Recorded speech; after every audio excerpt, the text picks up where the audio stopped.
Welcome to another episode of ChatsWithJele.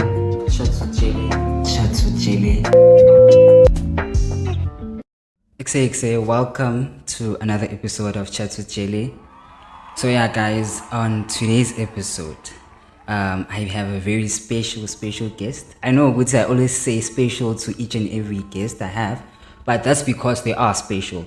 So on today's episode, I have your superstar of 013, goes by the name of Xavier Thxmas. But yeah, man, he will introduce himself with his real name. Welcome, Xavier. Thank you so much. What it do, everybody? Kamala Sabelo Tabete, but my stage name, I go by the name of Xavier Thxmas, and I'm an upcoming hip-hop, trap, kwaito / what artist, all the way from 013. All right, thank you very much for coming through. Hopefully, man, you're gonna enjoy this episode. I have your gang of questions for you. But yeah, it's nothing personal, but it's just problem is you do a lot. So yeah. You do a lot. So yeah, man. Obviously, man, just to break the ice, first question I have for you is, who is Xavier Thxmas? Not Sabelo. Who is Xavier Thxmas? Where did you grow up? And obviously, which schools did you go to? Okay. Xavier Thxmas is it's a hip hop artist. It's he's a creative. He just loves making music, and he just loves entertaining people. Xavier Thxmas was officially birthed, if I could call it like that, in 2017. Okay. That was when I started making music. That was when I started getting into the studio. And ever since then, he's just been trying to get better and better at what he does. As far as where I grew up, I'm a kid from around, so I'm from Taspet Park, and I lived there pretty much my whole life. I still do. And as far as schools, I didn't really go to too many schools. I just went to St. Thomas. That's where I matriculated, and then I spent 1 year, I think it was grade 8 at Edu College. But otherwise, yeah, that's pretty much been my schooling career.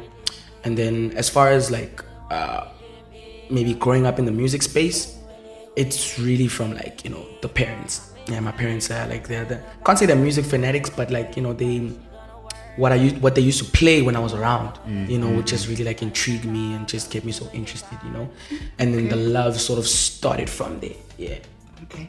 And then like obviously we all want to know the name Xavier Thxmas. Oh yeah. Where does it come from? Like what inspired the stage name Xavier Thxmas? Because I think it's an article or a video where actually it was an interview at 94.7. Oh yes. You said your name is actually Sabelo Xavier. So I was like, maybe the Xavier Thxmas is just a stage name. Yeah. So but I see what it's actually your like government name in some way. Yeah. So yeah, please just explain that for us. So let me just clear that up.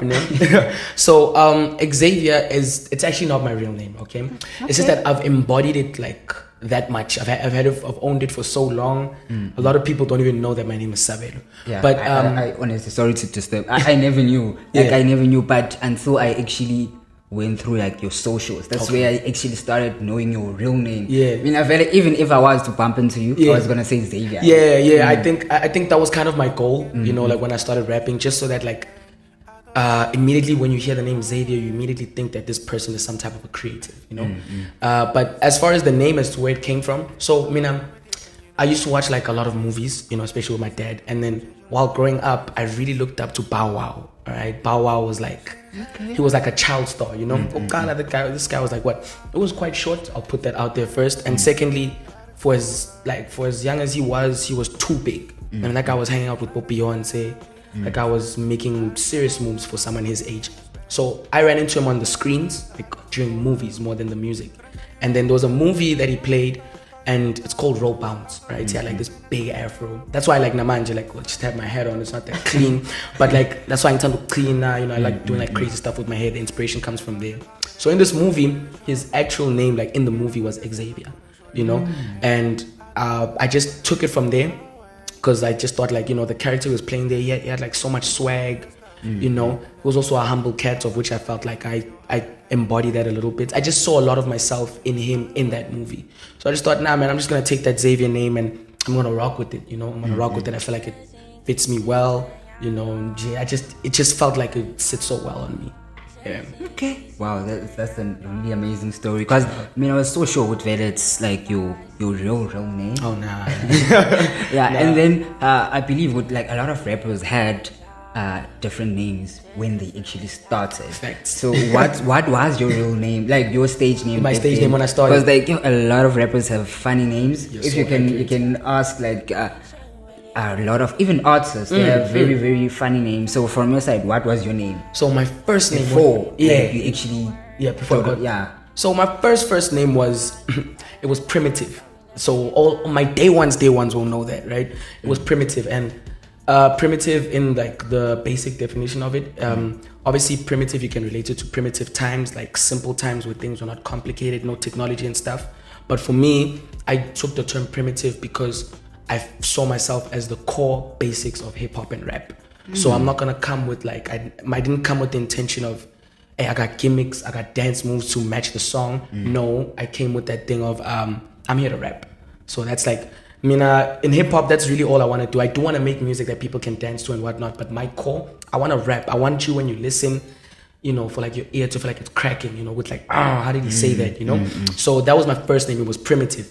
And I changed it later on because I realized, you know, especially in 2017, man, the mumble rap, trap era was coming through. Primitive just sounded so underground, you know, like an underground upcoming type of thing, you know, backpack rapper. And I realized that, you know what, in as much as I do love rapping and all of that, I do sort of need to embody something that's a little bit more young, that sort of can relate to the people in my age group, you know. But that was the first name. Crazy question, by the way. Yeah, no, I don't get asked that a lot. So I mean, yeah, man, hey, don't go out here calling me primitive now, man. It's Xavier. And then like I saw on your bio there's a name Kumkani. Oh, yeah. I know what it means, Right. but when I hear it from your side, because you wrote it on your bio, would you prefer being addressed as Kumkani? Yeah. So yeah, man, tell us more about that. What's happening about that one? So Kumkani is like, okay, for those that may not know the definition, Yeah. right? It's king, right? It just means king. And the name Kumkani, it's a name I gave myself, and sort of people sort of gave me afterwards. Like, this was last year. Yeah, last year. Okay. And it came about when I was doing, I was in a freestyle. I was doing this freestyle for DJ Switch, and you know, when I started the freestyle, literally like the first thing I could think of was, so it goes, Xavier ain't a king, he's a fucking Kumkani. So that was like literally like the first thing that came to my mind. And ever since then, since like, you know, he really liked the freestyle, ever since then, it sort of stuck with me. My friends, you know, called me Kumkani, you know, he calls me Kumkani. Basically, Kumkani is that alter ego within me that like whenever I'm snapping, it's no longer, it's still Xavier, but he's gone to Kumkani level now, you know? So ever since then, it's just sort of been something I've embodied with me. It's also like something I call upon myself when I'm in doubt, you know? Sometimes when you're in doubt, no one can really uplift you besides yourself. Sometimes you're in those dark spaces. I call on Kumkani because I feel like Kumkani can conquer anything. All right. So you already mentioned you're known for being an artist and a rapper. So take us through everyday life of a rapper, like especially in Gauteng. Okay. When you wake up during the morning, what's maybe the first thing you do? What's your day looking like for a rapper in Gauteng, especially you? Hey man, my answer might be a little bit boring, right? Because it's not all that exciting all the time, you know, especially during the week. But on a day-to-day, I'll probably wake up. I try and spend a lot of time in the studio. I really do try. It's that sometimes, you know, you're not always in the right creative space, you know. But most of the time I'm in the studio, whether I'm with my producers and they're cooking beats, even if I'm not going to record, but I like being there just so I can maybe give them those pointers, you know, with, yo man, just do this with this one, it will sound dope like this, or can you not maybe do this? And if I'm not with them in the studio, I'm just on my own, like with my notepad, just listening to some beats, writing some stuff, just getting some ideas down.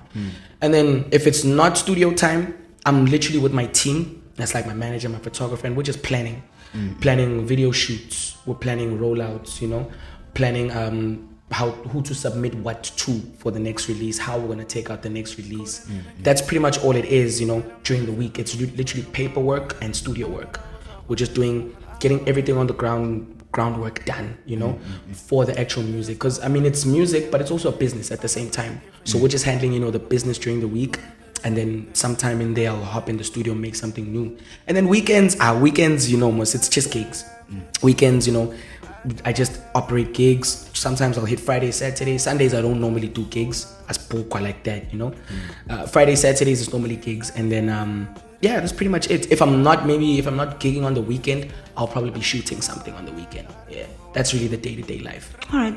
Oh, so since we got that, may you please just tell us, Oguti, how it actually all began? Like where it all began, who did it begin with? Because I believe there was a certain circle that you had that maybe pushed you to actually do all of this when it all started. So yeah, man, just give us a brief of all of that, like who it was, when it was, where it was, right? Yeah, and all of that. Yeah. Okay, so when I started, like I said, it was in 2017, and I didn't start on my own, right? So there was a good friend of mine. He's still my friend, Namanje. His name is Gary Chemist, right? He started DJing. No, he started producing. Around about 2016, you know. And then in 2017, when he started producing, I was like writing a little bit, you know. So in 2017, we actually told ourselves, we're like, nah, man, let's actually try and make music, you know, this time. And then from there, we met a group of guys, Etaspet One. They're now known as Shinjuku Gangula. It's made up of Ayaz, Hasi, Ave. It was quite a big group. I think every rapper, when they started out, came from a group, you know. So that was the group I came up with. We started in 2017. In 2017, I think we also hit like a couple of gigs. First time we hit a gig, I was with them. So we were at it was called Restricted Summer Party or something. We opened for A-Reese that day, and then we also performed at Restricted again. And then I think we're opening for Big Hash that day. I think you were very on the lineup of Restricted. Always. Yeah. So it was the group, you know. That's where I started. That's where I learned a lot as well, you know. In the studio, I learned some tricks, how to deliver. Because when I started, I really didn't like my voice. Like, I hated my voice. It was the group that I was in that actually helped me, you know, become a little bit more confident in my voice, allowing me to trust myself a bit more. Because I felt like they trusted me a whole lot more than I did myself. So I started with those guys. We were dropping, I think we dropped three if not four projects. 3 projects or 4 projects. Up until 2019. 2019, I think that was when we stopped dropping like the full projects. Ever since then, it's just been like singles. But yeah, that was the group I started with. I'm still with them, even Namanje. Not necessarily like in the group sense, but you know, we're still making music together. Yeah. You know, Agnama Kwal, you know, we link up, you know, we hang, you know, we send each other music, you know, we check on each other, and you know, they're still family. You know, I think they were the big like building block in my artistry, because that was in my foundation phase. You know, I had to like sort of learn everything, and I learned a lot from them because those were some really talented crews. And then would you say being a rapper, it's something you saw yourself doing one day? Like even when maybe in your early, maybe around when you were 10 years old, for example, would you say music was something you saw yourself doing one day? I think when I was younger, the vision was a bit blurry, right? Wasn't as vivid to say that, yo, I'm gonna be behind the mic and I'm gonna be rapping. But I feel like something in me like told me, like, nah, I'm supposed to entertain. I'm going to entertain. The signs, however, with me becoming a rapper showed up a little bit in school, you know, because I realized that like creative writing, that type of stuff, yo, that was my stuff, hey? Like that was my stuff. Like every time I wrote something down, you know, essays and stuff, yo, full marks, like that's my stuff. Listen to them. So the signs were kind of there with like, no, when this guy actually writes some stuff down, things come together, you know. It can be vivid, it can challenge your mind a little bit. That was when I sort of picked it up. It's only when I started writing a little bit more, maybe like, I think I was maybe like 13, 14, 15, you know. I was just playing around with some ideas. That was when I sort of saw it's okay, as in I think I could possibly do this thing, you know. I don't think it was vivid. The only thing that was vivid before was that, Guti, I'm going to be an entertainer. That's for sure. All right, because I usually believe everyone always saw themselves as doctors, you know, lawyers and all that. So that's why I'm asking, Guti, was it something you saw yourself doing? For sure. I think in the outside of the creative space, I think the only thing I really saw myself doing, my pops told me that I wanted to be a firefighter. So as far as like I don't think I saw myself anywhere besides the entertainment or artist space. I think that's where I kind of saw myself, because I'm free there, you know. I'm free. I'm expressive. There's no limits. There's no borders. As opposed to maybe being like a doctor or whatever the case may be. Some things are so formal. I can't do that. Nah, I can't do that. And then since you already told us how it's all started and all of that, I always ask my guests about like support, especially family support. How is it? Did they support you from start? Was it hard to convince them? Because not a lot of parents actually believe in like the entertainment space and all of that. So how was it? How is it currently, even now? And like how was it back then when you started? Okay. Currently it's the best right now, especially from home. So right now I get a lot of support from home, but it wasn't easy. So if I'm taking it back to the beginning, I mean, this was 2017, right, when I started, and we're already going to gigs and stuff. So mom's was already like not so, she wasn't really into it, to tell you the truth. Especially with safety and all of safety, that. you know, because on weekends, ideally I'm supposed to be at home doing whatever. On weekends, I'm going to the studio and I'm coming back so late, you know what I mean? That was the first problem, like, okay, isn't those akos we are late? Secondly, now it shows. You're not gonna come back any earlier, you know? So in the beginning it wasn't that easy, you know? We would have a lot of back and forth, especially with regards to time. But I think as time went on, I sort of realized that I have to sort of prove my responsibility. Like I had to show Wuti, I can be responsible. I can take care of myself in this space. I can make it back home safely, you know. It's pete sharpie. I just had to prove it, you know. But most importantly, I also think it got a little bit easier because the more I kept pushing in this music space, you know, some doors opened. Little, you know, just those little signs, you know, they opened up. And I think Nasindlini, them seeing that happen, That's when they saw. That's when, you know, they can be like, okay, as in, maybe he's onto something. Maybe there's something he's putting together. Maybe Tennessee Boni match. You know, I think the real support really like kicked in end of 2019 because I was done with school by then. You know, from then onwards, like, you know, everyone would like, because I'm done with school and I don't have to like worry about in I could just push, and they helped me out at home. You know, if I told them what I have to go to a gig in Joburg and I told them what thing now, but they'd be like, hey man, yokukhwela yokuya le mhlambe asinakulungisa mara yokubuya nani on your own, you know. But it was better than nothing. So I still get a lot of support from my mom, from my dad, my sister as well. They like really support me like a lot right now, you know. They even ask me like, yo man, when's that next what coming out, you know. So yeah, like the support right now, it's really like it's a lot. And when it comes from home, it hits deeper, you know, because you feel like you have a lot more to fight for. Yeah. So amongst your family, you already mentioned your mother, your father, and your sister. Who would you say is like your biggest fan, like your number one supporter? Let's say even when you drop a certain single, they like, you know, promoting it. Right. They just like your biggest fan. It's a tie, if you ask me. It's a tie between my mom and my sister. Okay. With my mom, she doesn't really care if it sounds dope or not. She's just, you know, she's supporting because, yo, dude, my son is doing this, you know. With my sister, though, also, similarly to why I say it's tie, because she's a little bit younger, she'll actually listen. And she'll give me constructive criticism, which like, this one is nice, but maybe it's just too long. You know, it didn't have to be that long. Well, this one is dope, but this one is dope, but why do you have this guy on this song, you know? So I feel like with them it's a tie. With my mom, it's unconditional. Like, she'll support it whether it's whack or not, you know? My sister, she'll support me to a point where, dude, if it's whack, I'll tell you it's whack. She knows. She does. She knows what's up. So with them, it's a tie. It's definitely a tie between, you know, those two. But those two, like, they really got my back. And then, you know, my dad, you know, he supports it just because, you know, it makes me happy. But, you know, I mean, it's hip hop. Yo, almost like our time. I was like, hey, listen to Zayn, you know. But he does support it, but not as those two, you know, mom and sister. Nah, man, top of the list.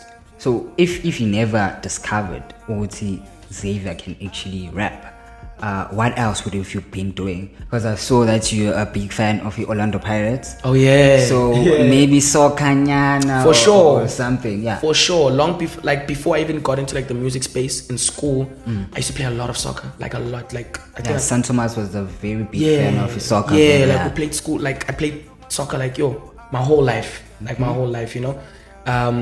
And I also played like a bit of academy football outside of it, you know. I played for Sundowns like in under 12 and under 13. Wow. Yeah, I played for like, you know, the academy team there.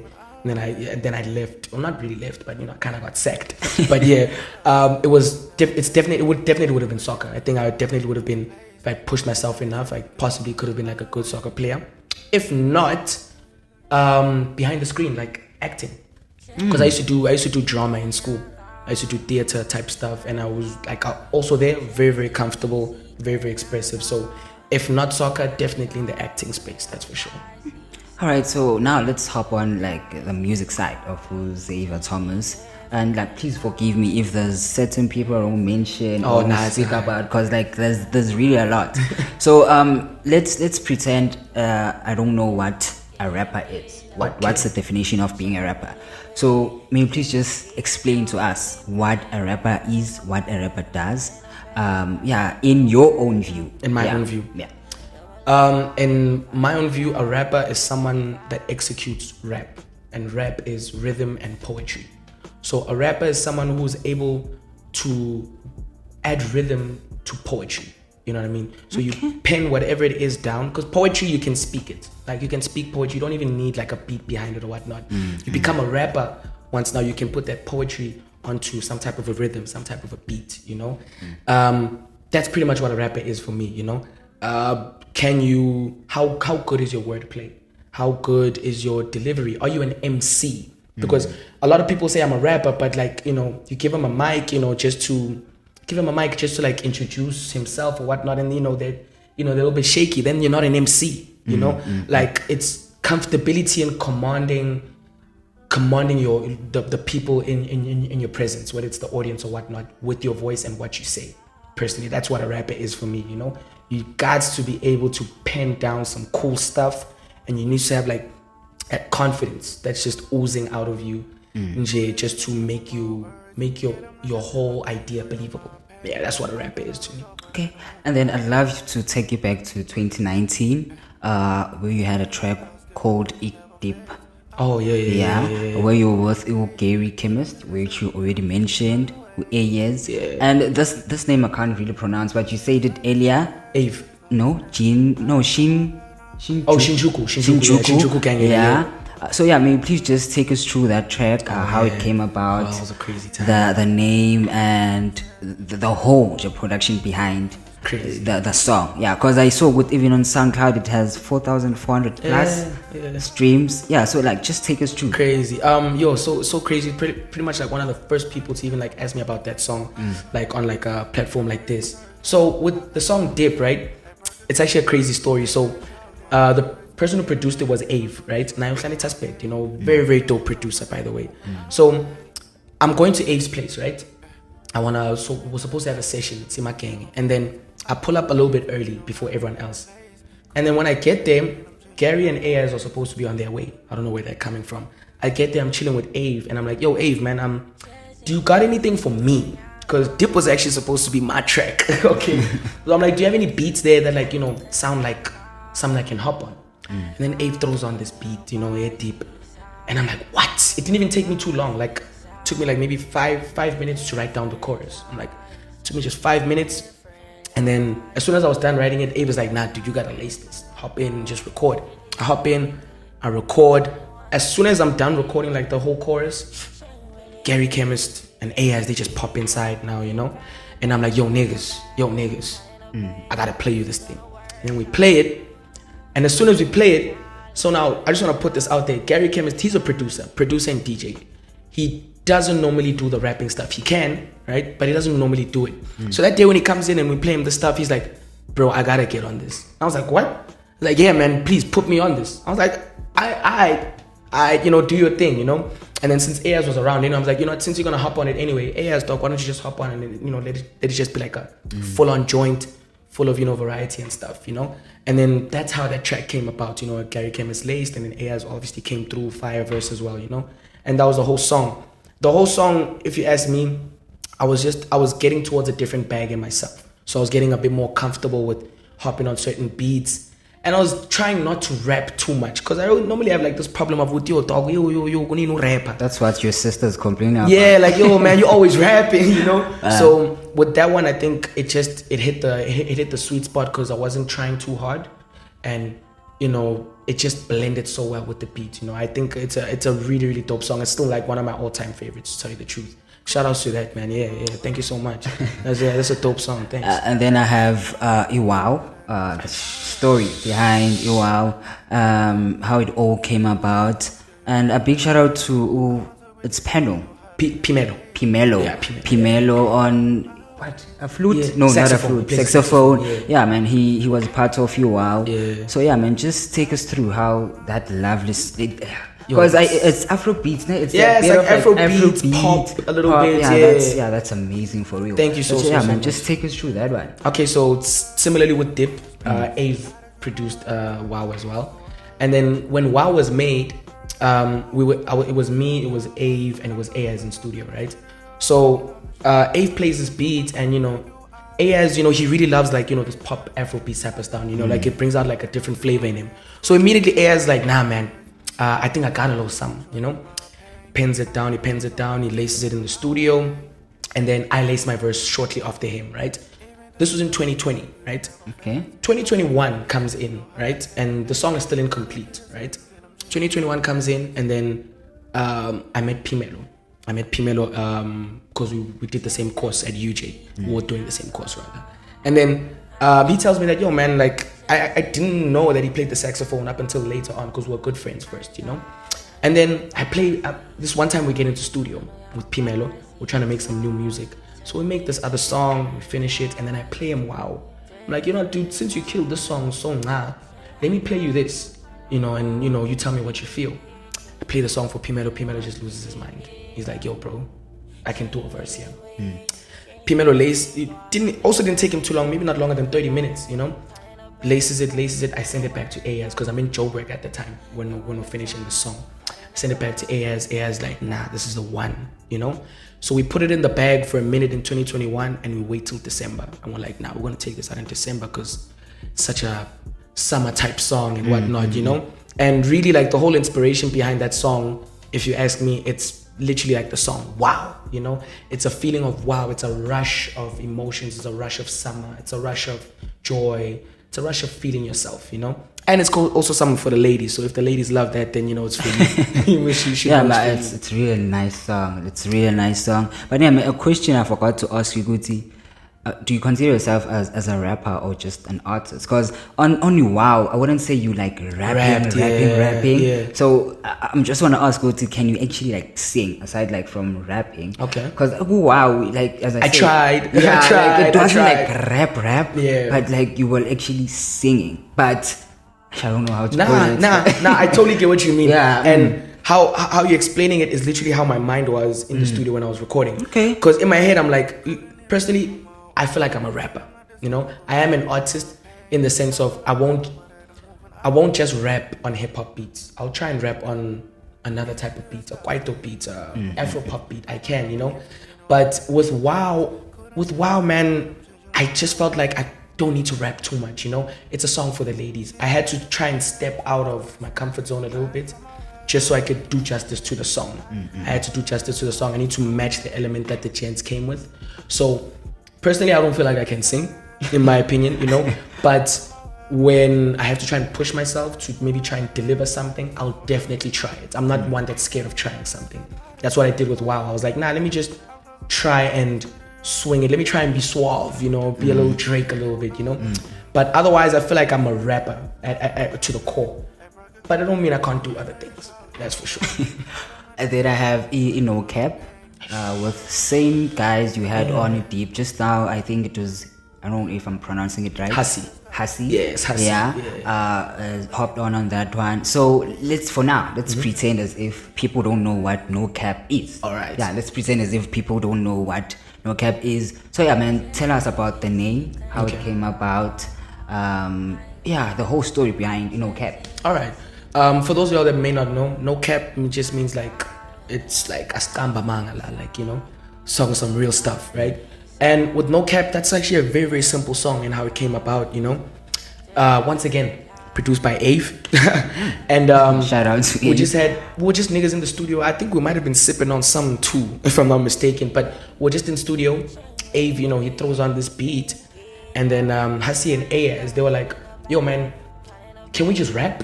You know, can we just rap? You know, we'll just throw it around. We'll just throw it around. You go in, you go in, you go in, you go in, you know? And then, you know, I mean, that's literally how it went on. So immediately when they came up with this idea, I'm like, yo, niggas, if we're going to do this, I'm going in first. Like, I want to open it, you know? Hopped in. Straight after me, Hasi comes in. AS came in. We did the same thing. And then, because it was at a different, I think it was COVID times when we recorded it, or if not just before, I had a curfew. So with the curfew, taking the curfew into mind, I couldn't stay to finish the song. So I'm like, yo, niggas, I laced my stuff. I'm going home before they don't allow me to leave no more. I leave, and then I came back the next day, and the cheetahs had already finished the song. That was when they came up with that no cap. I came back, and, you know, I'm listening to it. I'm like, okay, this track is complete. This track is like complete, you know? And once again, if you don't mind me just bringing it back, Shinjuku, that's that building block, you know? Hence, you know, a lot of these songs and how I am now in my artistry, it's because I had people like that around me, you know? So is it a group or it's yeah, just it's a group. It's a group. It's a group consisting of AS, Hasi, Ave, myself, Cosmic. It's, you know, it's quite a few brews. Just all from one area. We'll all just love a certain type of sound, and DJ, that's the one house that we come under to just produce some good stuff. Okay, then asking just for like curiosity reasons, how long does it normally take you guys to like complete like a full song? Full song, yeah. Whenever maybe have a song idea, maybe like you're sitting together, how long can it maybe like take you guys to complete the whole song? Well, for me, if Shinjuku maybe is making a song, right? Or there's like a group of guys making a song, it really doesn't take that long, if you ask me, because there's too many ideas for the song to not have enough ideas. So it could take like maybe an hour to complete it, like recordings all done. Maybe an hour. If it's taking a bit of time and it's a little bit challenging, it's an hour and a half. For myself, I'm such a perfectionist. So with me, it'll take me, if I'm recording alone, it'll take me an hour and a half to finish recording a song.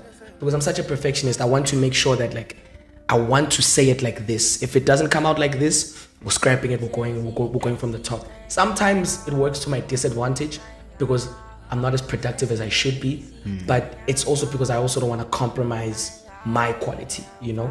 But with me, it's like an hour and a half. Yeah, it's like an hour and a half.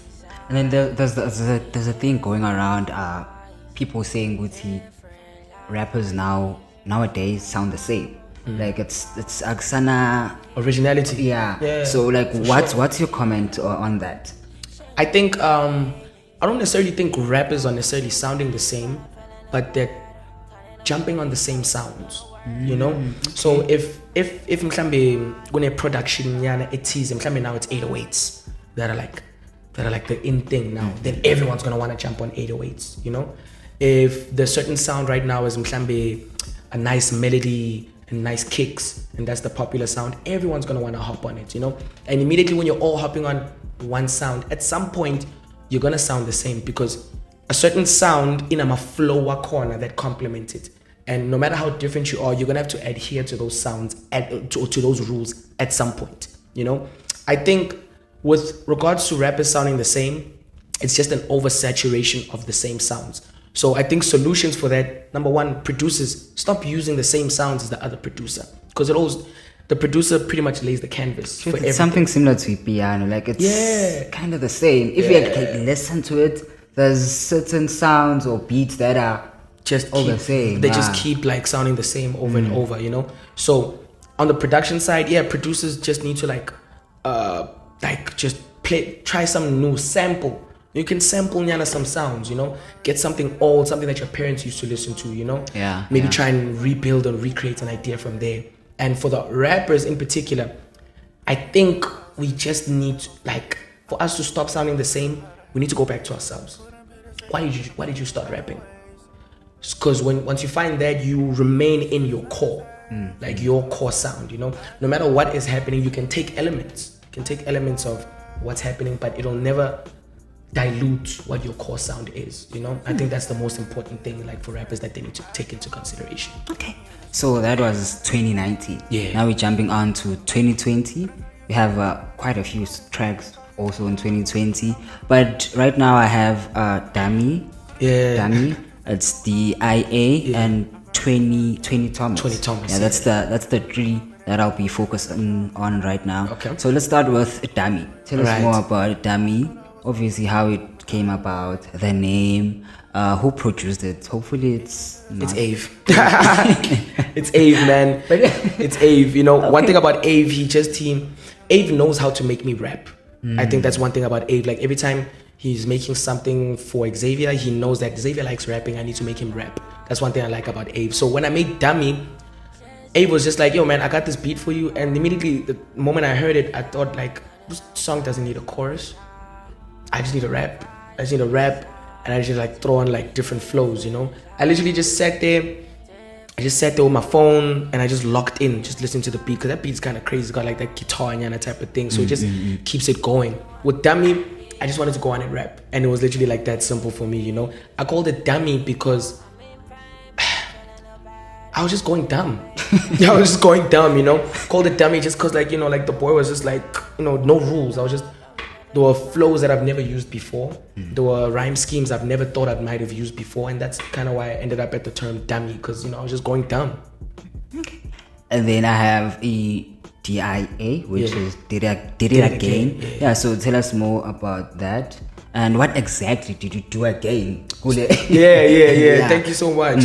Because I think it was October 2020. Yes, it dropped in October. Yeah. So tell us more about that one. So with DIA, this one was produced by Gary Chemist, right? Oh, at least. Yeah, you know. Not in a bad way. Yeah, no, of course. Yeah. With this one, you know, what exactly I did again, I felt like I came back again, right? Because when I started making music in 2017 with the group, we were all going through a phase where we sort of were trying to launch our solo careers within the group. So yes, this is Shinjuku, but there's this person and he does this, and then there's this person, he does this, you know.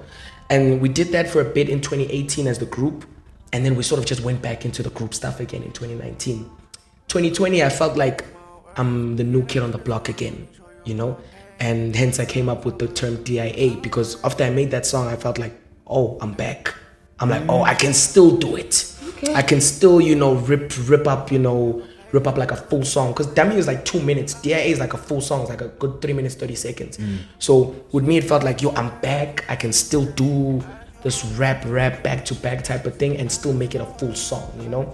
With DIA, I feel like that's personally one of my all-time favorites that I've personally made. I love the way you have, like, you don't just name a song just because some people just name it because that's it's just you know, like, what it is. Every song you have, there's a story. Like, there's a narrative. There's a story behind it. So yeah, man, shout out on that one. And then I have a 3-song EP, which is the 20 Thomas. Yeah. Tell us more about that one and just take us through each song if you don't mind. Because we have no flaws. No flaws. No flaws. Sorry, we have two broads. Featuring AS and Trilogy. And then we have After Party with Wait. Man. So just take us through that one. Okay, so 20 Thomas, it dropped in at the end of 2020, December. And it's actually a collab. It's a collab project between me and Gary Chemist. So all those 3 songs were produced by Gary Chemist. Okay. With No Flaws, which is kind of what we're doing now, but I think we'll get to that later on. But with No Flaws, I tried to recreate what I was doing in Dummy, but the only reason I wanted to do that again was because the beat, I don't know if you noticed, but it's a drill beat, but instead of drums or an 808, it had a log drum. So I was it just drove me insane. Like when Gary sent that to me and I'm listening to this drill percussion and it's a log drum, and I was like, this is insane. There's no way I can put a chorus on this, you know? I just thought, you know what, since it's like track 1 or whatnot, let me just open it by like just spitting, you know? Let me just spit. And the reason it's called No Flaws is because I just felt like the way I was rapping in there, like you couldn't stop me, you know? I felt like the way I was just, because I don't really like drill. All right, like not necessarily the genre, but I don't really like hopping on drill that much. I felt like it's one of those things that make us sound alike. The only reason I hopped on this one is because it had the log drum, and I thought, let me just go in and tear it up. You know, that's how No Flaws came about. You know, Two Broads it's actually a remake. So we made Two Broads in 2018, and then we made a remake of the song because the beat was a little bit old. we just made a remake of the song. We had Gary Chemist on the chorus with AS, you know. And then I just thought, let me just put on a verse. And because, I mean, I saw with like, yo, man, there's AS, there's Gary. Let me get someone else also from Witbank, you know, who can also give us like a solid verse, you know. And the only person I could think of was Trilogy. And he just came through and he just like, he did his thing. Like, came through and he slaughtered it. 2 Broads, no big story behind it. It's just about running through the city. You got some babies with you, you know. You're just doing your thing. You're just flossing out, you know. Mm-hmm. And then the last track, which is After Party. After Party, I think that one was co-produced by Gary Chemist and The Real Black. Some people might know him as TP. And then with that one, it's called After Party because it's actually a story of our matric dance after party. Yeah, you know, so yeah, that's kind of where it came about. That's why it's called After Party. And the reason I got Wade on it is because me and Wade had been making some music in 2020 together. And then I realized that, oh, if I want to drop this 3-track EP, if I got Trilogy on, I need to get someone else on it as well. And since I was already working with Wade, I was like, yo, Wade, do you fuck with this? You know, do you like this? And he was like, nigga, bring it here, you know. And he sent it back and it was a dope verse, you know. The whole message or motive behind 20 Thomas was to wrap up my 2020. You know, it was just to wrap it up. That's literally all. Hence it was called 20 Thomas. I'm just wrapping it up with like 3 Nyana songs, just to tell the people, yo man, thank you for taking care of me this year, because I dropped DIA and Dummy, you know. And my supporters really helped like push those songs. 20 Thomas was just like a gift for them. Yeah, that's literally what it was. Shout out. And then I've seen that few of your songs back then were under Noisemaker Entertainment. Yeah. So a small brief on what it is. Is it like a record label? How did you get there? Yeah, all of that. So right now, okay, well, let me not say right now. So when we started releasing on DSPs, I was releasing under Shinjuku. So DIA, 20 Thomas, and Dummy was initially under Shinjuku, all right, when it came out. And then in 2021, I had to like transfer the music because I wouldn't say I was leaving the group, but I wanted to distribute for myself now. You know, I wanted to distribute my music on my own, pay for it for myself, and take care of that on my own. Noisemaker Entertainment was just like, it was a temporary name that I put together there because Noisemakers was actually what me and my bros used to call us ourselves in high school. Yeah, we're just like some problematic guys, you know, in high school, you know. Okay. So I just used that name just for the sake of, because it's a requirement when you have to transfer these things. So I just put down that name there, you know. It wasn't really a record label or anything. It was just me distributing for myself now, you know, before I ended up going under Young World Order and then the distributor I'm with now. Okay. Moving on to 2021, also a few songs. Yeah. But let's just have a chat about Dummy 2. Dummy 2. And I have it What's What Now. Yeah. And yeah, man, I know guys, maybe it might be boring for you guys right now, but trust the process. Yeah. I have a reason why I started from day one. Yeah. But yeah, man, just tell us about Dummy and What's What Now. Okay, so Dummy 2 was just a continuation. So it was just another beat that I got from Ave as well, you know. All the dummies are produced by Ave, by the way. There's no dummy without Ave. Okay. So with that one, I just wanted to open up the year again, you know. I just thought, let me open up a new year. And since I really don't have a plan as to like, because I didn't really have a plan in 2021. It was like how I'm going to drop my music and how it's going to go, you know. Mm-hmm. So I just thought, you know what, let me just give people like a young freestyle type of thing, which is where Dummy 2 came about, you know. Again, I just went in, the beat was already speaking to me. It had like heavy 808s. It was already speaking to me. I was like, I'm just going to go in, I'm just going to rap. You know, that type of a thing. And then What's What Now was a single I dropped on my birthday, right? It was also the first music video that I dropped, you know? And with What's What Now, I was actually at a point where like, yo, dude, like we've been dropping music on our own now. It's almost 2 years. What's happening, you know? Okay. I was basically just trying to like tell people my current state of mind or my current state in which I'm in. I'm at a position where I'm hungry to make music, hungry to drop music, but I don't know how it's gonna go down. But we're gonna see Masisamba Pambi, produced by Gary Chemist, by the way. And then like going back to Dummy 2, what would you say was different with the 2? With the 2? Aside from, when you look back to the first one and the second one, what would you say it's different? I think I had my swag and my aggression like more intact, you know. So when you record, like there's so many technical things you need to take into consideration. Breathing, because in Dummy 2 I was rapping a whole lot faster. So my technique had gotten better, breathing and still being able to like express certain like tones at like a high level. That was literally the only difference on my side. And as far as maybe on a production side, that beat is like Dummy 1 just got that, that guitar that's pushing it. Dummy 2, it's that 808. That 808 is just like sending the song like everywhere, so that's the big difference for me. Okay, then let's speak about What Now, because as much as it's just like a song or like a rap song with like a fast beat, but there's actually a lot deep stuff that are spoken on that one, because there's a verse where you were like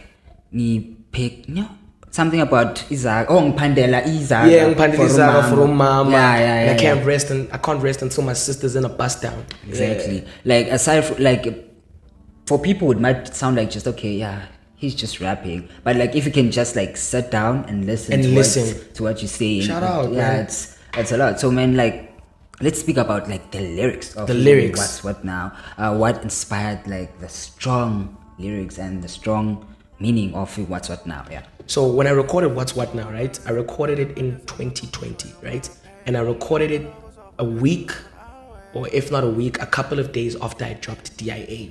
So funny enough, when I dropped DIA, the weekend there corner, when I dropped DIA, I got mugged, like in Joburg. Like they took my phone, and I was lucky enough to still have my laptop with me, right?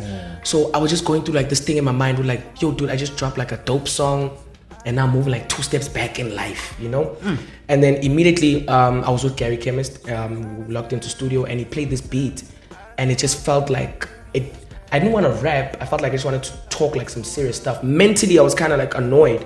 I was annoyed mentally with like, why am I moving forward and back? I just want to do this, If you realize there might be there's a line there where I say, I said I'm looking out for the ops, because the last week I got robbed. How the streets gonna do me cold when everything I drop is hot, So I was just in like a position whereby like I was questioning my surroundings, questioning my movements, But the thing is, like, whatever is going on right now, either or, it's not gonna steer me away from what I actually want to do. Because I'm not just rapping for the like fame or clout.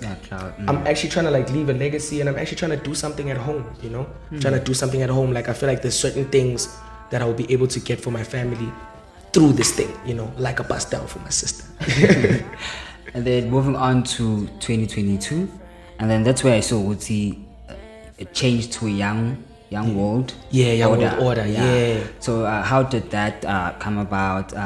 What is it, a record label that you're part of? Yes. Yeah, just give us a brief on that one. Because it's from Young. Yeah, it's from Noisemaker to Young World now. Yeah. Right. So the whole reason I'm sort of iffy about, being like, look, I am part of Shinjuku, but not on the paperwork type thing, is because Young World Order is my record label. It's actually my record label. So Young World Order, since 2020, from 2020 up until 2021, I was accumulating my team. So in 2021, I got my manager. 2021, I also got my photographer and content director. I got my PR manager. So my team to assist me was slowly but surely coming together. And then I realized, like, okay, well, now we can actually start being like an actual business, So in 2021, me, my manager, and Gary Chemist, and Melvin, we started a company which is now called Young World Order. What Young World Order does is it deals with music, it deals with events as well. One of them is Just Groove. So this is one of the events from the company. It just became a hub for us to work. So we have artists under us right now. I think it's about three to four artists and about 2 producers. P. Melo Saxa is one of the artists under Young World Order as well. Gary Chemist also under Young World Order. And what we're doing is we're just trying to make things a little bit easier for ourselves. Since we have managers, we know that we have people who can speak to other people for us. Since we have photographers, we know that we can shoot certain things, can offer certain services. And now we host, events, I think first event, or our latest event right now, we had Phantom Steez, we had Uncle Party Time. In the previous event we hosted in April, we had Flo Jones, we had Sima, And then before we had DJ Switch. So like, you know, we're just, we're just trying to build like a network. Yeah, that's pretty much what Young World Order is. It's my record label. And then from my side, I feel like 2021 was an amazing year for you. I don't know, like looking at everything that happened. Yeah. No, sorry, 2022. 2022, yeah. Because 2022 you had Spillion. Yeah. Right? You had Cheese Boy Anthem, which made crazy numbers. And people loved it. And I'm one of them. Like, shout out, thank you so much. Especially Spillion. It's, I think after you had Andiswa promoting the song. Yes. It was, I think for 3 weeks. Whole 3 weeks. It was just moving. It was even in my mind, like it was just moving. I was always singing Spillion. But yeah, man, take us through about on Spillion. Let's start with the Spillion, how it came about, the beat. Right. Yeah, what inspired the whole crazy. The whole one. Yeah. With Spillion, I think in 2022, I just especially once like the record label was formed, I just feel like I knew what I had to do. Like I feel like I knew where I stood. I knew how far I am from my goal and where I want to be in life. And I just thought that like I've been making music ideally on my own. By on my own, I mean outside of Shinjuku. For a minute, I thought that now I feel like I've got the experience. Now I feel like no one can tell me what to do or what I shouldn't do or what works for me and what doesn't work for me. Hence the term Spillion. I just felt like, yo man, I've learned it all, and I feel like right now I'm Kali, you know, because I'm strong now and I know what I need to do. If you might have seen, I dropped a music video for Spillion, and it's one of the few music videos where it's the only music video where I shot here in Witbank. And I told myself, good, I want to shoot it here. I want to shoot it at the barber shop I go to. I want to shoot it at the car wash where I take my mom's car. You know, I want to shoot it in my area. I want to shoot it in the tuck shop where I buy my bread, because that's essentially where I learned everything. You know, besides music aside, just about umuntu. You know, because it's the people that push your stuff. So when you engage with the people, you're taking another step further. So Spillion for me is just one of those joints where I was just telling people it's like a new DIA, if you want to think about it. Spillion is just to say, yo man, I'm here and you can't tell me nothing. And I'm still about to go because I'm only gonna get stronger from here. I'm only gonna get stronger. That's how Spillion came about. Shout out to Andiswa, by the way. Like, yo, she really came through. Benny as well. They also like really helped me a lot, you know, with the promo. I think more than anything, it's a song that like I hold dear to my heart, you know, because I think it was the first time where I was doing a whole lot of things right in the booth with the music, and also outside in terms of how I push the music. I feel like I did a lot of things right, and shout out to Young World Order as well, because they were like a big assistance in making sure that song is a success. Because the reason I say like 2022 was huge, I feel like that's where it like all started, like isn't like was coming together, for sure. Working with DJ Switch, I've seen you a few times with the Moozile, like a lot of times. We've worked with the Rockstar. I see that you also went to 94.7 an interview at MTV Base. It was crazy. So like that's why I say like 20. I don't know from your side. I also worked with Zile. I also worked with Zile. There's a lot that actually happened like 2022. So that's why I'm like, okay, 2022 has to be your year. But I don't know. And from our side, as your supporters, we're like, but Tollywood from your side was like hell, you know. But I don't know, like when from your side, what would you say? I think 2022 was definitely a good year. I think it was definitely a good year because I got the exposure that I feel like I've been hunting for a long time. The only downside for me on 2022 is that I didn't drop as much music. I only dropped like 2 songs in 2022.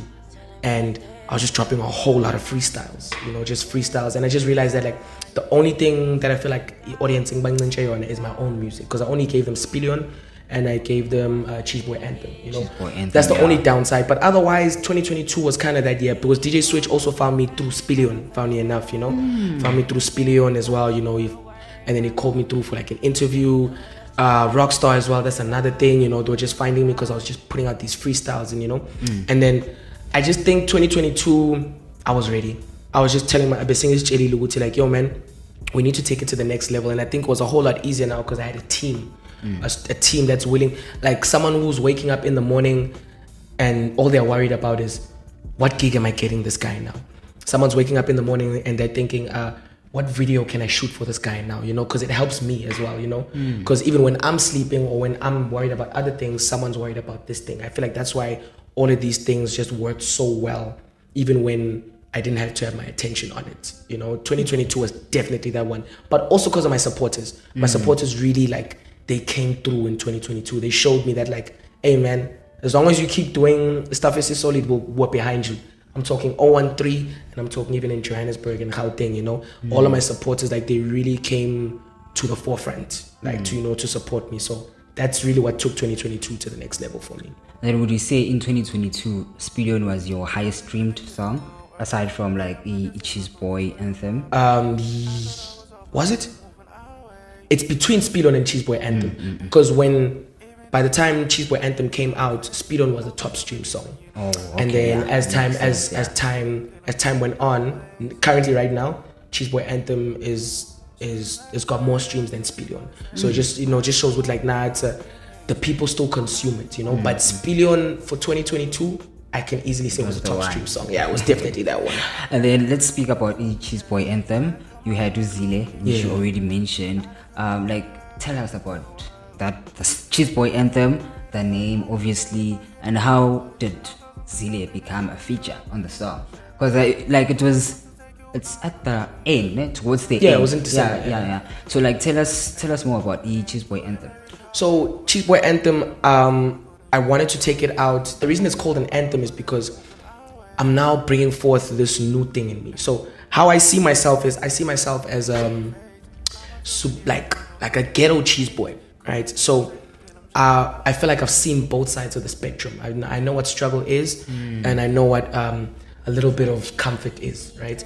So the reason I got to Cheese Boy anthem is because now I want to embrace this, like the cheese boy in me. You know, sometimes in my case, you talk about cheese boy. I mean, you could be cool and whatnot, but I don't know why, you know.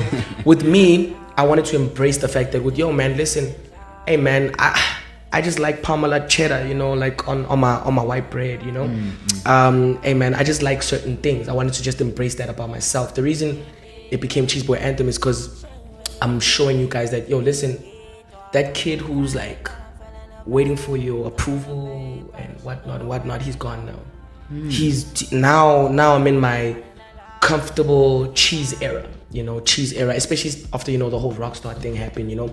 I just felt like I could clean up my image now. I can clean up the image. I can make the image a little bit more lucrative, like something that brands can put money in, you know. And hence it got to Cheese Boy anthem. The reason it's an anthem is because, yo man, if you feel like that guy, that's the song you need to be playing. And Zile, I've always been in communication with Zile since like 2021.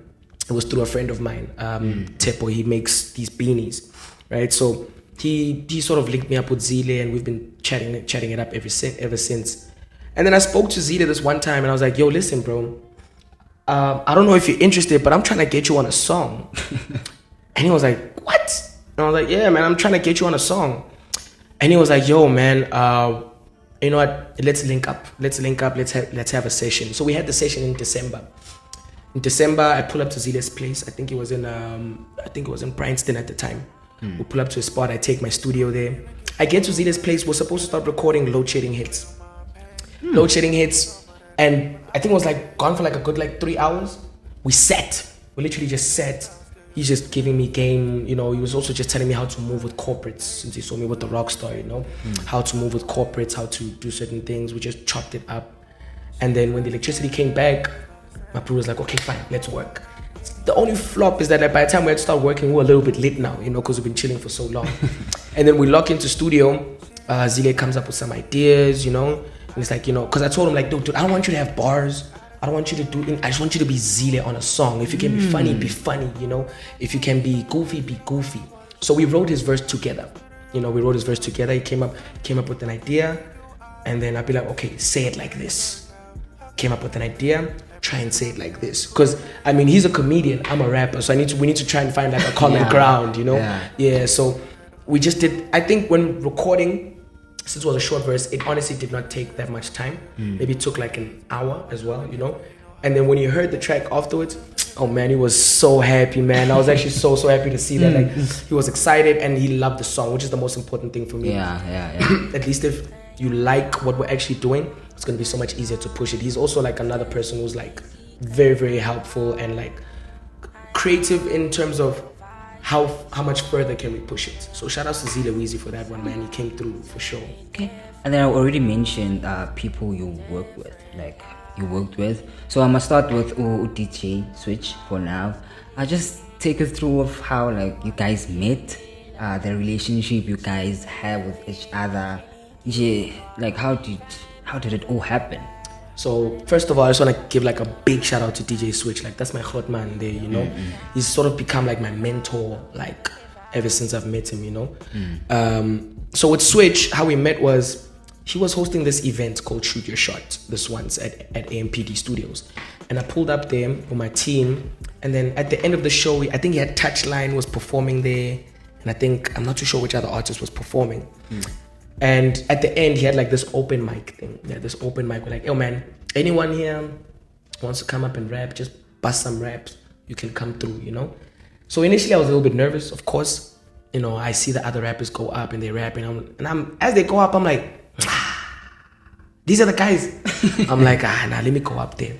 I go up there and I start rapping. So as I start rapping, like, Switch is like on this side of the stage, he almost looks uninterested.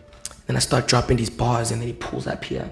Pulls up close to me and he's listening to me, you know, and I spit and I spit and I spit. After I feel like that day, in terms of that open mic, I kind of shut it down, you know. And then ever since then, he DM'd me after that show, and he was like, "Yo, man, I want you to come through for a podcast, you know, come through for a podcast interview and whatnot." And the rest ever since then has just been history, you know. Switch is always in my corner. He's always in my corner. I send him music. I just want his opinion sometimes, you know. Sometimes I'll send him music and I'll be like, who do you think I should get on this? You know, what do you think of this one? You know, where do you think I should send this? With Switch, he's just a mentor. Like, I couldn't have asked for a better mentor because he knows the game. He also takes me places, you know, so sometimes like he understands that like as artists we need to network, you know. So sometimes maybe he's going to an event and he'll just be like, yo, dude, come through, come with me. And then, you know, you're sitting there in the section, you know, you're sitting here in the section, there's Her Cut the Lights there, you know, there's who's this that we were hanging with not so long ago? I don't know if you might know Zane, but he does like Great Africa, like merchandise. Like we're chilling with like Zane. So like he literally puts me in these spaces and allows me to network. If the space is a little bit too big for me, because he can tell if I'm getting back in my shell. If the space is too big for me, he does it for me. So he'll open the doors like, hey man, what's good? You know, hey man, I got my boy here. You know, it's Xavier, man. Hey man, this boy the truth. You know, and then I'm allowed to make the network from there. Whatever I do afterwards is up to me, but at least, you know, he opens those doors for me, you know, to meet those people. So he's really like a solid like mentor. Like a big shout out to him. Shout out to DJ Switch. And then I saw that you also been part of a cypher, which was, I think you mentioned it. Yeah. Shoot Your Shot. Yeah, Shoot Your Shot. And you were crowned two times. Two times on that one. Yeah, it's kind of crazy. How was your experience of the whole cypher? How was the moment for you of that whole cypher? Would you say you expected it? Because I feel like you already say able to like saw these other rappers and you're like, and you saw with I can actually do better. I can actually do it, yeah. So yeah, just take us through your experience and the whole moment. So the first Shoot Your Shot. So the first time I won it. Look, so how DJ Switch does this thing is anyone who wants to participate in the cypher, there's an entry fee. Right, whether it's $20, $30, right? So if you want to get now into the cypher, it's $30. Then he'll have like a benchmark. As we pay 500. All the other money from the entries just gets added on top. Winner takes all, you know. So the first one, I wanted to win, but I wasn't too sure because there was some stiff competition in the first one, you know. But I went in there, and luckily for me, like I think. When there's certain bars or raps that like when you rap, everyone can just get it. You know, some of the mistakes that people make is you might be a dope rapper, you might be like a dope lyricist, but like your lines are just flying over everyone's heads, you know?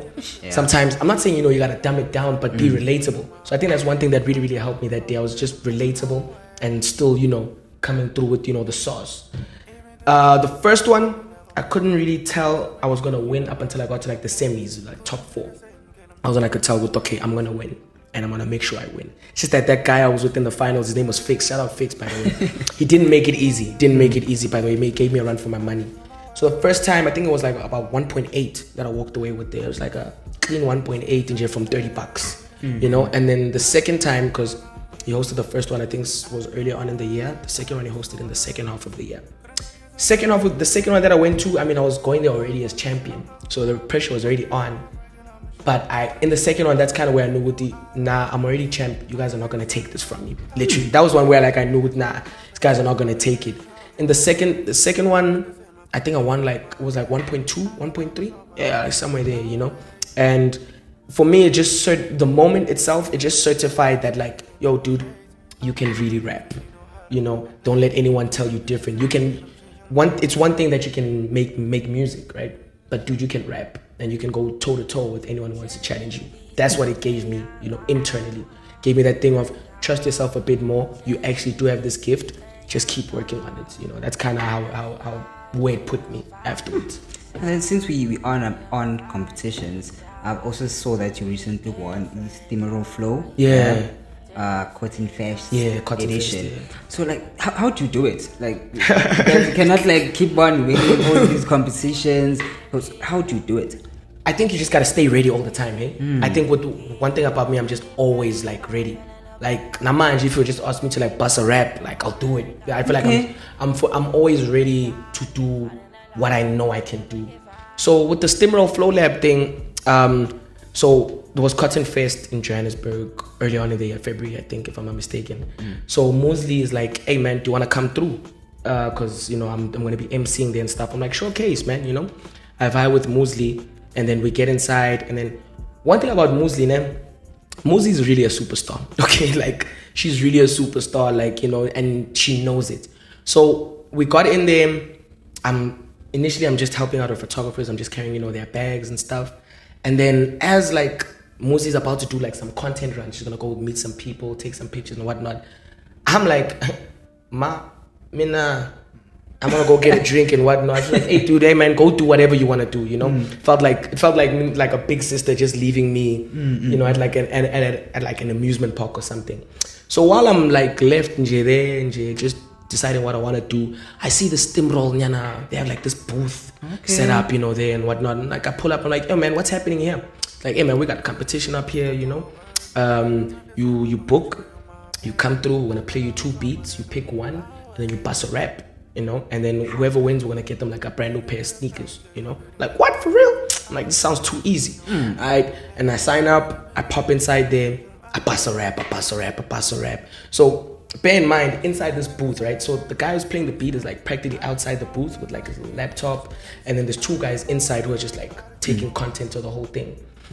By the time like I'm done rapping, one thing about me, like once I'm locked in, unless maybe there's an actual crowd, I'm in my zone.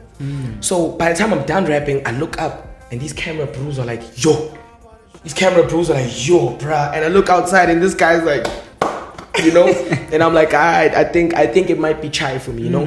So competition chais, the day ends, Cotton Fest and whatnot. They didn't announce the winner, you know. They didn't announce the winner like, you know, that day. They announced the winner like maybe like a month later or something. Saying I just pop open my gram, nini. How I see the Stimroll just tagged you in a post, and I pop up and I'm like, how did I really win this? I was like, okay, you know. I was like, you know. So I think that just like was just another certification with like, yo man, as long as you're always ready, as long as you're always ready to do what you need to do, what's due to you will come to you. You know, that's kind of how I see, you know, that whole thing. It was genuinely a surprise to me, you know, but I'm glad it happened, you know. Don't you feel like people will start running away from you every time there's a battle and like the posters like Xavier will be there? You know what it is? You know what it is, man? If they're gonna run, hey man, you're just making things easier for me. You know, I don't think that they should be running, man. It's the rap game, man. I did a bang, man. We shouldn't be scared of each other. Naturally, hip hop is a competitive sport. You know, naturally. That's why I feel like you always need to be ready, you know. Hey man, if they scared, they scared. That just means, you know, I'm doing my job right. the reason I'm asking that, like, you were crowned UJ top artist at Channel O. Yeah. Which was the Youth Over Everything varsity tour. Yeah. So that's why I'm like, don't you feel like people will start running away? I know, man. You know what it is? If you run, man. Like with me, like anything where I get, with me, I see it as a chance to showcase, first of all, you know. Secondly, if we win and all of that, that's going to just depend on how well I do, you know. I just need to do my best.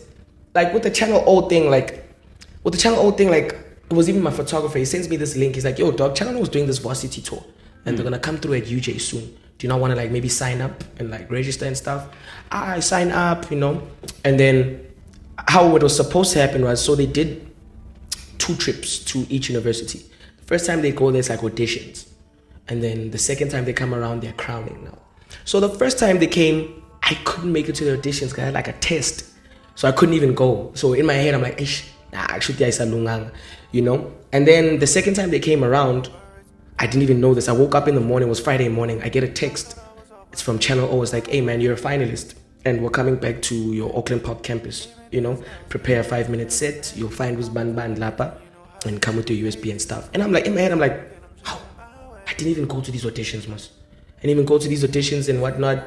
But hey, I guess I'm going now. I was supposed to go to work that day. I told them at work, hey man, I'm sick. I'm sick. I ride to the campus. I pull up there. There's a setup and everything. I actually vibed with Pimelo Saxa that day, you know, because I wanted to do some new music with them. Came through. I was just performed, man. It wasn't even anything crazy. There were other rappers, of course, and whatever the case may be. But I just feel like we just stood out like that. Who was this chick? She's a host, man, on Channel O. Is her name Naledi? Yeah, she's a host on Channel O. She was also there. Yo, she just loved the performance. I won't even lie. She just loved the performance. She was even quoting some of the bars after like I performed, you know. So I could sort of pick up there with like, we've won. Got that. Yeah, we kind of got this. That's where the Kumkani comes in. That's where Kumkani comes in. Kumkani doesn't lose. Kumkani doesn't lose. And then I already mentioned working with the lovely Moozile. Because I've seen quite a few. Like you'd say you always together. Yeah. But you know, like social media is social. Of course, it's social media. She's actually very hard to get. But yeah. So take us through Guti, how you guys met.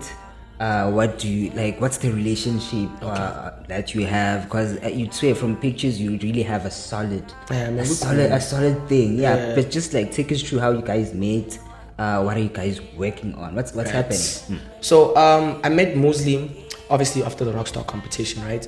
And I met her because she was actually my mentor. She was actually the one that chose me as like one of the winners, actually, you know. So ever since my contract with Rockstar started, she's been my mentor. That's how it started. So naturally, she's been like a big sister to me, you know. Similarly with Switch, I'll send her like some music, you know, like, hey man, what you think it is, you know. We just catch up. Like she just gives me game because in terms of moves, no one does moves better than Moozile. Like one moment Moozile will be working with this brand, next moment she's with this brand, next moment I think now recently she started working with Factory. She's like the Factory ambassador for whatnot, you know. So she really knows how to move and how to keep a brand, you know, like intact. Just to touch on like how much she's like an older sister to me. On 94.7, I went with her, right? Yeah, and I saw that. When I went with her, then so after during the interview and also after, before my Instagram handle was still Xavier Thxmas, right? So during the 94.7 thing, you know, now they're obviously asking me like, so where can we find you and all of that, you know? And then Moose like she immediately like just jumps in like, okay, so wait, so this guy's handle, man. It's a little bit tricky, you know. It's not something we can really say on radio right now, you know. And then, you know, so she sort of just bluffed it a little bit, allowed me to get, my name across without having to get censored. And afterwards, she speaks to me. She's like, "Yo, dude, honestly, think about it. You're gonna have to change this fucking what of yours because that's 94.7. That's like mainstream radio. There's people with families who are listening to that, you know, like to that stuff. And you come here, you say you Xavier fucking." She said BCCSA, they're gonna come to that radio station or they're gonna go to that specific hour and be like, yo, Mark, Tando, what's happening? Why is there no sensory in this thing? This is a family show or whatnot. And she was just sort of like opening me up with like, in the long run, even if it's not just 94.7, it could be other radios, it could be other TV networks, you know, it's gonna hold you back. It's gonna hold you back. You might have to think about removing that fork or just playing around with your handles some other way, That's how much of a big sister she is to me, She just gives me guidance with those things, I was about to ask, when did you actually remove the fork? Because now it's Xavier Thxmas. I'm like, and there was something between. Even my team, my manager and my photographer, they're like, hey man, you gotta change it. And then when I changed it the first time, because like I'm looking at it now, I'm like, this looks so boring. This looks so bland, But over time it just grew on me, And it was literally shortly after that 94.7 interview, like maybe a week or 2 weeks after. I was like, hey man, I'm losing the fork in. But those ones that really know me, man, I'm fork in, why? It is, man. Just to wrap it up with the music discussion, we are working on a little some on the music side. I'm hoping if I get it back soon enough, she could make it to my next project that's going to be coming out in 2024. So yeah, like me and Moozile are going to be working on some music. We currently are, actually. I'm just waiting on like a couple of verses back from her. But yeah, man, we're in the studio, we're cooking. And very soon you guys are going to be hearing some new stuff. Shout out on that one. And then let's hop on you being part of the top 9 Hustle Fund. Yeah. How was your experience of being part of it? Did you expect everything that happened during that moment? Yeah. Okay, with the Rockstar Hustle Fund, I think when I entered, I just low-key already knew what I might just take it. You always knew. Yeah, you always knew. Okay, man. For sure. Like, I mean, sometimes like it's into man's cool man now, Some things you can just feel it from within.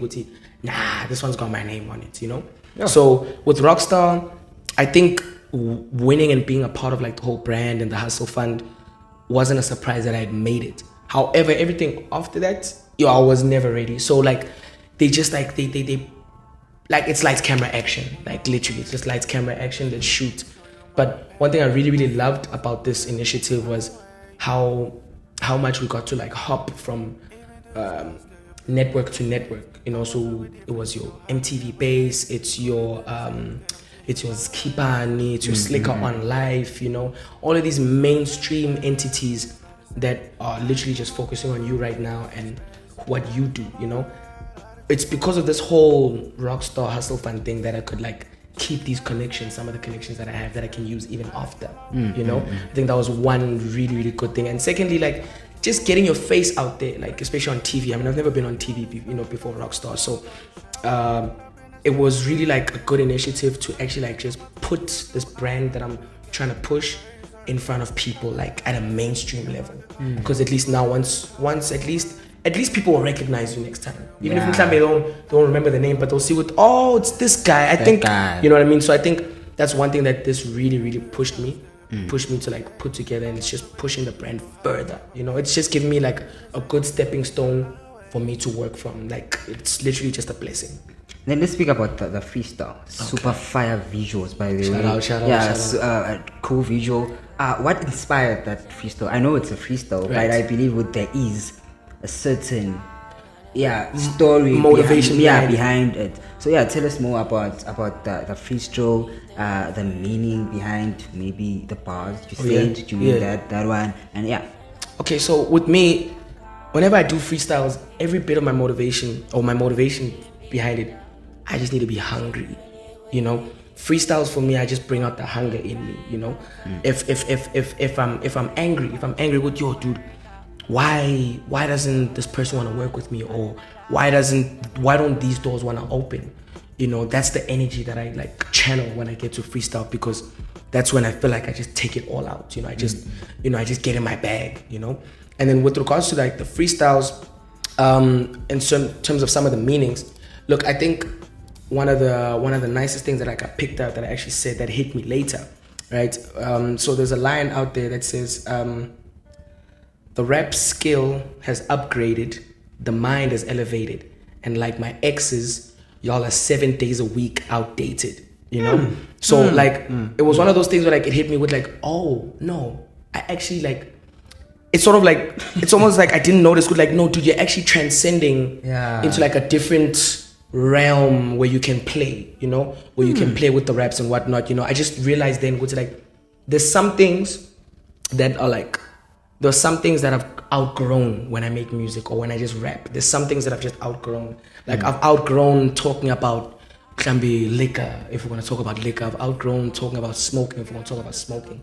I'm actually at the level right now where I'm on like myself. Like where am I right now, and where do I see myself in the next 2 years? How close am I? Am I still on that track? You know, that's why the hunger with the freestyles always needs to tie into play, because the hunger will always bring you back to reality. It'll always bring you back to Guti. Dude, you said you're gonna do this, but you've only made 2 steps towards there, you know. So that's kind of where it is for me, you know. The hunger over everything. Stay hungry, guys. And then I saw that you won 50K somewhere. I don't know, is it this one? Yeah. But yeah, I saw that you won 50K. What did you do with so much money? Man, I upgraded what I needed to upgrade. So I upgraded my content team. So we got like new gear, like cameras, gimbals, all that type of stuff. I bought a whole brand new studio. Because before I was recording in my wardrobe, you know, I was like, you know, I'd set up my mic, open up the wardrobe and like put it in there, and I put like a towel, you know, just like I can just try and make the sound as crisp as possible. Okay. Like now I just, you know, I've got like a whole brand new studio. Everything works smooth. I even got like a new laptop, because like, that laptop I was using, oh my word, it would make things so much harder. So I basically upgraded everything that I needed, like to make my work like flow a whole lot easier. That's literally all I did. Of course I splurged it a little bit. But not too much. Yeah, but not too much. I mean, I'll put some coins aside. I think, honestly speaking, if I'm really dropping some figures, the money that like I really just like splurged and like spend it on like stuff was probably like 5K. The rest literally just went back into the business. We upgraded content so that whenever we need to shoot, it's not short thing in. Yeah. You know, with my phone record, it's not short thing in. You know, that's literally all I did with that money. Okay, let's wrap it up with the year 2023, which is this year. You had also a few projects, which one of them is One Touch. Yeah, right? One Touch. Yeah. As Katali. Yeah. Katali, and it's before Cheddar. Yes, sir. And it's ADI style. AD style. Yeah, AD style. Yeah. And it's Wire. And it's Wire. Yeah. So I'll touch on E before Cheddar. Yes. And E Wire. Shout out. Yeah, for now. Yeah. And then just tell us more about the EP, which is E before Cheddar. What inspired it? Because Nati, you're a fan of cheese. Yeah. From Cheese Boy Anthem. From now it's Cheddar. Before the Cheddar, yeah. And so the next one that's coming is Tasty Cheese. Better be on the lookout. Yeah. I think you should get a sponsor from Pamalanya, and they're like Melrose. Like, hey man, I hope y'all checking this out, man. Hook your boy up. But yeah, man, tell us more about the whole EP, how it came about. I feel like me asking about the name will be something similar to Cheese Boy. But yeah, man, tell us also about the name. All right, so One Touch, Asaka Tali, they're all in Before the Cheddar, which is the EP. And the whole reason I put together Before the Cheddar is, so this year I was actually planning on releasing Taste the Cheese. But then I realized that it's ready, but not ready with like the books and how we want to push things out and stuff. Okay. So what I decided to do was I put together Before the Cheddar. And all Before the Cheddar is about, like in the EP, it's just everything that I had to go through before I got recognition. So everything I was like, gigs that are not paying me, you know. You hit up a certain blog, you want them to write about you, they don't write about you, you know. Submit to certain places, they don't do this, you know. Whatever the case may be, it's just everything I struggled to do in order to get to where I am right now. Hence, it's Before the Cheddar, it's before the nice times, you know. That's why the song's like Asaka Tali, because in the midst of all of that, we didn't stop, you know. The songs, I have a song there with DJ Switch and Caleb March. It's called Can't Do That. It just and it's literally I think the chorus goes, fake niggas and a broke bitch, I can't do that, you know. Like I was literally at like a point where like there's just some things I can't tolerate anymore. I can't tolerate you tatela pants as if my work is not good enough. I won't tolerate you stepping into my space just cause who's banbani and that you're gonna tell me what to do. You know what I mean? That's literally what Before the Cheddar is literally all about, you know. One of my favorite songs actually there is One Touch intro. And One Touch, I like it because it just it speaks on what it takes for me to get things going, which is one touch. I don't need to do too much. I just get the ball in motion once. I really love how you label your music. Shout out. Because John, as I said earlier, would people just throw in a name? Yeah, just throw in a name. But when you have like a reason why it's one touch, there's a reason why. There's a reason why, because it literally just takes one move or one call or one line for things to just move in place for me, because I feel like I'm in tune like that. Hence with Before the Cheddar, I was sort of giving it to my people, which he hold on to this while I prepare Taste the Cheese for you guys, you know, and just listen to my story before the actual cheese. Hence it's Before the Cheddar, you know, because the cheese is still coming, that's for sure. But like, who would have you loved to have on the EP? On the EP? Yeah, if you had to like, if it was like easy like that, to actually just call someone and be like, okay, do you want to be, who would have loved to have on Before the Cheddar, who would I really want on? Okay, this might be an unpopular opinion. I don't know how other people feel about him. Roy. I would have loved to have Roy on this project. Like, Roy's got like that hip hop energy. Yes, he does the drill stuff, right? Which you don't like. I don't like that much. It would have worked. I won't even lie. His energy and that Pitoriana swag he got going on, like, I would have loved to have him, like, you know, like, on that EP for sure. But all in due time. And then besides Roy, it's just a shame that he's retiring now. Pretty Ugly. Oh yeah, Pretty Ugly. I would have loved to have Pretty Ugly on Before the Cheddar, because there was some nice rap joints that I feel like he would have just gone in there and just chowed it up, you know. Yeah, but then I'm actually kind of happy with how it came out right now, because it's part of the story. It's part of the story. At some point, people will track it all back to where it began. That's for sure. Okay, and then I don't know if you're disclosing it yet. That you signed a deal with Slick Hour. Yeah, Slicker on Life. Slicker on Life. Which it's gonna be your distribution deal. Yeah. I don't know if you're disclosing it. Nah, it's actually, this is, you heard it here first, by the way, ladies and gentlemen, on Chats with Jelly. Yeah, so tell us how did you get there? Did you maybe try to get hold of the people there that they call you, just like other people that you've worked with, they actually approach you, like, example, Channel O. Yeah.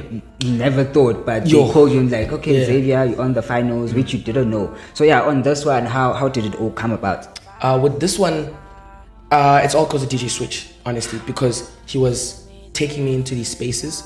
So we went to one event at Street Fest, and he introduced me to Slicker, and of which Slicker already knew me a little bit from Rockstar, but he just saw me again, And then I went to Questa, hosted this event at Carnival City called the 16th Bar, and then I went with Switch there as well, and I went to do some networking, and all this networking, I actually met the people from Slicker on Life, and we got into some chats, exchanged some contacts, and then I sent them some of my music while we're in contact, and then they were like, now we can actually link up, come to the offices, and then let's talk and let's see if we can't get a deal going, And then I met with them, I won't remember the month, maybe could have been October, but it was late it was second half of the year. I met with them second half of the year, played them some of my music, played them the music that I want to drop, and it seemed like, they were quite happy, and then, I just, 2 and 2 came together. It just felt like it all made sense, Yeah, so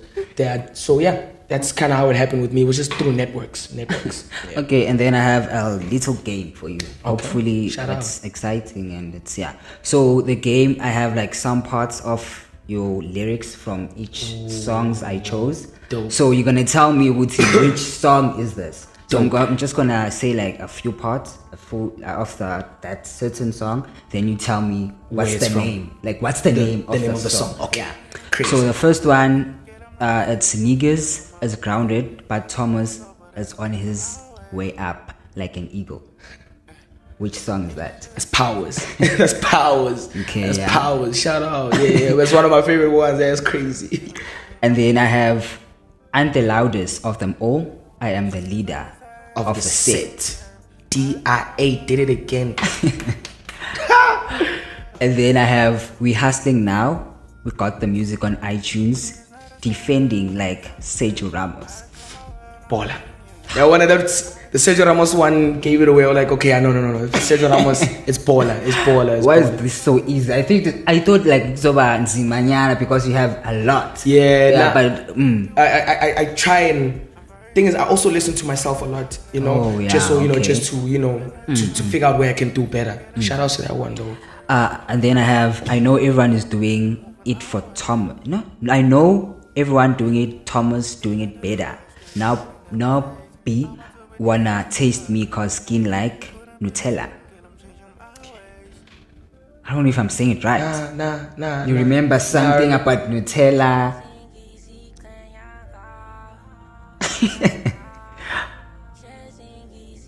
Yo, Nutella. I know that Nutella line, man. Come on. Yo. Okay, I'm happy about this one because I really thought they're gonna be easy. Okay, let's skip it for now. Okay. Try remembering. Okay. And then I'm the one they counting on, and I won't stop. Run it like a marathon. Spillion. Okay, I want a spillion. And then I have me and the gang hard for the bag and dingy span. Asakatali. Right. Going back to Nutella. that Nutella one. And the thing is, this Nutella line, I'm always like telling my bros, right? Because they'll always come at me like, hey man, you be tinted, you be dark. I'm like, nah dog, I'm not dark, it's Nutella. So now that the fact that this line, thing is I know it. Okay.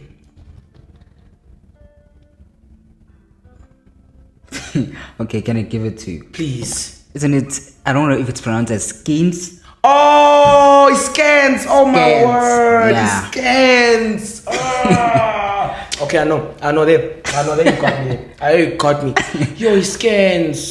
It scans. Shout out. Then yeah, man. Let's wrap it up. So it's not all of them. It's not all the lyrics I remember. Shout out. Yeah. Let's wrap it up. Hopefully, man, you enjoyed. Too much. I really dope, man. I really enjoyed. And a big shout out to Xavier Thxmas for bringing Rockstar on board for us. Shout out. For you guys that never saw it, please go buy Rockstar, support the movement. It's all over, and buy it because you actually supporting Xavier. Don't buy it because don't buy it for them, man. Yeah, don't buy it for them. They're already good, man. Like do it for the fam, supporting Xavier right now. Shout out. Yeah, so shout out to Rockstar. But man, last question I have for you. I just want to ask Guti, what keeps you so humble? Like, what keeps you so humble? I mean, you're riding with big stars out there, and because there was a time when my podcast was starting, where I was tagging people. I don't know if you remember that. I remember actually. Yeah, and you actually replied to that. I was like, I really would love to have you on the podcast one day. I remember. I don't know if you mized or what, but okay, that doesn't matter anymore. So I'm just when I got your message, I was like, what? Yeah. So he actually recognizes for sure everything I do, So the question I have is, what keeps you so humble? Because I believe with people that would get such opportunities that you have, will start being, but you humble, you really humble, because I'll see you on my stories, you'd like some of my things, for sure. So again, what keeps you so humble and why? I'm not saying you should stop it, but what keeps you so humble? Yeah, I think like I mentioned before, I lived on both sides of the spectrum. I've been through like a nice comfortable time, and I've also been through an uncomfortable time. So one of the things that keeps me humble is that, hey man, you could be on top today, tomorrow you're at the bottom, and secondly, the most important thing is muntu ngabantu. I don't believe that I am where I am today because of me. That's empty's verse, no? Yeah, it's empty. Yeah, it's empty for sure. Now I'm muntu ngabantu. I don't feel like I'd be here without without my people, without support from my friends, without support from people who are meeting me for the first time, without support from a platform like this. You need to understand. We all need to understand that at some point we can't do none of this alone. We can't do none of it alone. And the moment ubangat maya when ushaya abantu current, when I saw ban, you never know if you're gonna need help from that person, you know, the next day or whatnot, you know. I mean, I just like giving people an equal chance, you know, the same way I want to be given an equal chance. Rather come and work with me because you like my rap skill, not because I'm Xavier. Yeah. You know, rather come and work with me because I know what I'm doing rather than the actual brand or whatnot. Because then you're gonna be coming with different intentions, and I'm gonna be giving you something that you're not expecting, you know. And yeah, that's pretty much it. You know, it's just understanding that anything can happen. You could be up today and you could be down tomorrow. And you know, when you're down again, it's gonna be those same people that are gonna have to help you back up if you're gonna get back up. You know. Nah, word. Then I just want to ask from my side and obviously maybe from people's side, what can we expect before the year ends? Shout out. What can we expect from Xavier Thxmas before 2023 ends? And what can we expect? You already disclose Taste the Cheese for 2024. Yeah. But for this year, what can we expect before 2023 ends? Okay, so this year before 2023 ends, I think by the time this episode drops, it'll probably be out. But this Friday or the 15th of December, I'm gonna be dropping my two-track EP with Gary Chemist. So it's almost like a reunion from Tony Thomas again. It's called Two Scafe. It's like a Kwaito project, you know, something yana for December, for summer. And I'm gonna be dropping a music video for Wire Wire. That's the song that we recorded as Young World Order, you know, with the Young World Order artist. Yeah, I think that's pretty much it. We're just gonna have and you might just see me around some shows. I might be doing some shows in Johannesburg, but in terms of work, you can look out for that two-pack, Two Scafe that's coming out this Friday or last Friday in this case. And then just look out for the Wire music video. I won't disclose a date for that for now, but it will be coming out before the end of this year, that's for sure. Yeah, man, I think that's all I had for you, man. A big shout out to you. No, dog, actually, hopefully you enjoyed this episode. Really big shout outs to you, man. Thank you so much for having me. I think that has to be my longest. I think it has to be my somewhere there. Shout out, man. A big shout out to you, man. No, man, a big shout out to you. It's not the end. It won't be. Hopefully you will come back to the podcast some other time when maybe you have more to disclose. Yes, sir. Maybe you're in the States now somewhere. But yeah, man. Thank you for coming through. Hopefully you enjoyed this episode. I really enjoyed. I really did. I learned a lot about you that I didn't know. Shout out. So now no more I'm hoping just Xavier from social media. I know where it all started, how this, everything that's going on. Yeah, man. And shout out to your team, obviously, that keeps Xavier going. But yeah, man, from my side, that's it. I really appreciate you for coming through. And I really appreciate everyone that's watching this episode. It's your boy, Main Jele, the greatest to ever do it, the greatest to ever shine it. And thank you for watching.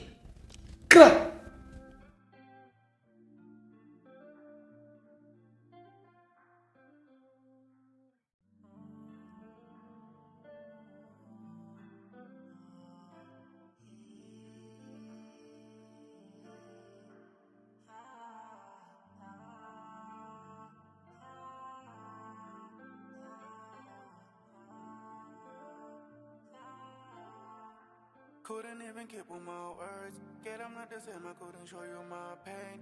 I thought I was over there, moving away. Even though your scars, still your beauty never fades. I want to be different, you know how to have a place. Couldn't be the same, get I'm changing my ways. Shit is not the same, shit is not the same. I drew my world, now I'm giving you space. I drew my world, I drew my world. Shit is not the same, shit is not the same. I drew my world, now I'm giving you space. I drew my world, I drew my world. Couldn't take you to my parade as I know this bad. If I get I'm down for the shit. I'm cause I'm caught up in the studio, I'm breaking on my shit. Couldn't even took my time to take you out on the weekend. I'm very sorry, Cal, how can I cover that? I broke your confidence, couldn't even show my words. Get I'm not the same, I couldn't show you my pain. I thought I was over there, moving away. Even though your scars, still your beauty never fades. I want to be different, you know how to have a place. Couldn't be the same, get I'm changing my ways.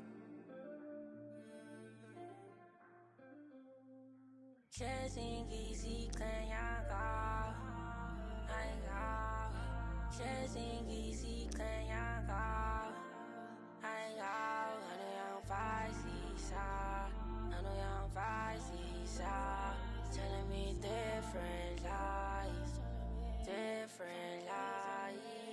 Shalangamo, skilly, I'm feeling one killing me love. Shame really, killing it. I'm in pain, but I'm feeling no better. Cutting the paper, that she gonna work out. You're a little Charlie, fighting